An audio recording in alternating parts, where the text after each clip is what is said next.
मुक गया तेरा शो नवाज, मुक गया तेरा शो नवाज। इमरान खान कहता है मुक गया तेरा शो नवाज। काजी सराजुल हक साहब जमात इस्लामी वाले कहते ने मुक गया तेरा शो नवाज।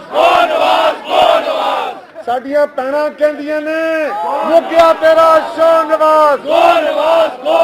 ये नौजवान कहते ने मुक गया तेरा शो नवाज। पर सुनो, ओ वड्डी अदालत दे वड्डे जज साहब ने के आख्या है, वो आखदे ने कि मियां तू पाकिस्तान दी अवाम दी नुमाइंदगी दे अल नहीं रहा, तू 2 नंबर निकल आया है, तू 2 नंबर निकल आया है। तेरियां चोरियां फड़ियां गईयां ने। ओ वड्डी अदालत दे वड्डे जज कहंदे ने ये झूठे निकल आए ने।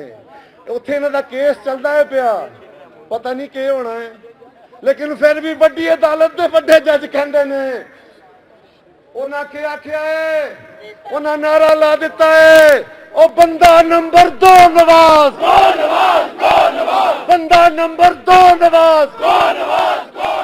कमर ज़ुबान खैरा इस वक्त एहतजाजी कैंप में मौजूद हैं, इज़हार ख्याल कर रही हैं। मुस्लिम लीग नून पर कड़ी तनकीद की गई है उनकी जानिब से, और मुल्की हालात के हवाले से खासतौर पर उन्होंने दिलचस्प तबसरा किया है। एक दिलचस्प अंदाज के साथ कमर ज़ुबान खैरा जो है वो मंजर-ए-आम पर आए हैं, पंजाबी में खिताब किया उनकी जानिब से, और एक नया स्लोगन जो है इस एहतजाजी कैंप में आप देख सकते हैं कि वो भी मंजर-ए-आम पर आया है।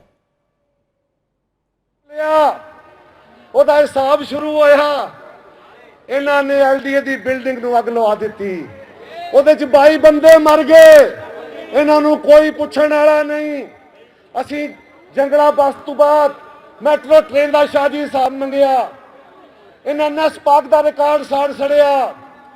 ਅਸੀਂ ਨੰਦੀਪੁਰ ਦਾ ਹਿਸਾਬ ਮੰਗਿਆ, ਇਹਨਾਂ ਉਹਦਾ ਰਿਕਾਰਡ ਸਾੜ ਸੜਿਆ।